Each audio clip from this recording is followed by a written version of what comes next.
അതുപോലെ ജാർഖണ്ഡ് ഉണ്ടായിരുന്നു. എല്ലാവരും ഈ പ്രശ്നമാണ് പറയുന്നത്. ബംഗാളിൽ ഇൻസൈഡ് മീറ്റിങ്ങിനകത്ത് എല്ലാ മന്ത്രിമാരും ഒക്കെ പറഞ്ഞിട്ടുണ്ട്, പക്ഷേ പുറത്തവർ പറഞ്ഞിട്ടില്ല, മറ്റ് സ്റ്റേറ്റുകളും, അതായത് BJP സ്റ്റേറ്റുകളും.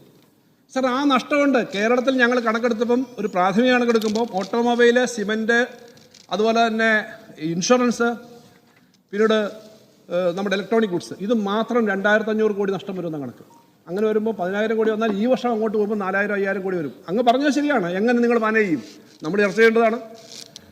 ഒരു സംസ്ഥാനത്തിന് കിട്ടേണ്ട പണം കിട്ടാതെ വന്നാൽ അത് ഫിസ്ക്കൽ ഫെഡറലിസത്തെ ബാധിക്കും, നമ്മുടെ സ്വാതന്ത്ര്യത്തെ ബാധിക്കും, സംസ്ഥാനങ്ങൾക്ക് അസ്വസ്ഥതയുണ്ടാവും.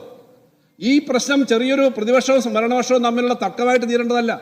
GST നടപ്പിലാവുന്ന വർഷം, അതിനു മുമ്പ് നമുക്കുണ്ടായിരുന്ന വാറ്റും സെയിൽ ടാക്സും ഉണ്ടായിരുന്ന സമ്പ്രദായം തുടർന്നിരുന്നെങ്കിൽ, അന്നത്തെ ഗ്രോത്ത് തുടർന്നിരുന്നെങ്കിൽ, UDF സമയത്താണ്, LDFിൻ്റെ ആദ്യത്തെ 2 വർഷം അതായിരുന്നല്ലോ, അന്നത്തെ ആ ടാക്സിൻ്റെ ഗ്രോത്ത് തുടർന്നിരുന്നെങ്കിൽ നമുക്ക് കഴിഞ്ഞ വർഷം കിട്ടേണ്ടത് 51,500 കോടിയാണ് സർ, പഴയ കണക്കനുസരിച്ച്, സാധാ ഗ്രോത്ത് അനുസരിച്ച്. GST നല്ലതാണെന്ന് ഒന്നും പറഞ്ഞില്ല, അതിനകത്ത് ഇബ്രാഹിം, പിന്നെ ആ സംശയം വേണ്ട.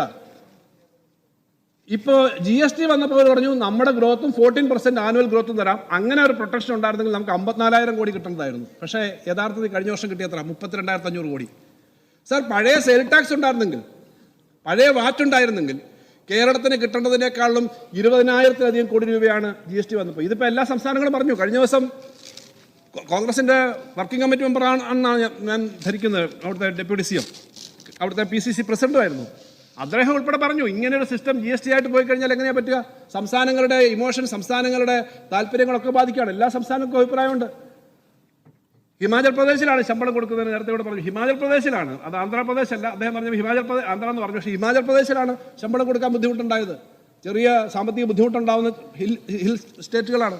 സാർ, ഇങ്ങനത്തെ ഒരു പ്രശ്നം നിൽക്കുമ്പോൾ അതിനകത്ത് നിന്നുകൊണ്ടാണ് നമ്മൾ ഈ കാര്യമെല്ലാം ചെയ്തത്. നമ്മൾ പണമൊന്നും വെട്ടിക്കുറച്ചിട്ടില്ല സാർ. സാർ, ഇവിടെ അതുകൊണ്ടിപ്പോൾ കേരളത്തിൻ്റെ സാമ്പത്തിക സ്ഥിതിയെ സംബന്ധിച്ച് ഇവിടെ പറഞ്ഞല്ലോ, ആകെ മോശമാണ്.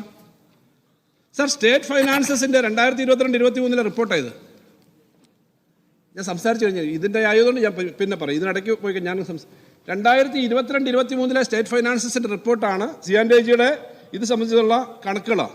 സാർ, അതിനകത്താണ് നമുക്ക് കേരളത്തിന് സന്തോഷകരമായ റിപ്പോർട്ട് വന്നത്. സന്തോഷം എന്ന് ഞാൻ പറഞ്ഞത്, കേരളത്തിൻ്റെ കടം ആകെ കടക്കണിയിലാണ്, ഏറ്റവും കൂടുതൽ കടമുള്ളത് കേരളത്തിലാണ് എന്ന് പറഞ്ഞുകൊണ്ടിരിക്കുന്നിടത്താണ് ഇപ്പോൾ വന്നേക്കുന്ന ഈ കണക്കനുസരിച്ച് അത്രയും വലിയ കടമല്ല എന്നുള്ള വാർത്തകൾ വരുന്നത്. അത് സന്തോഷം ഉണ്ടാക്കുന്നൊരു കാര്യം.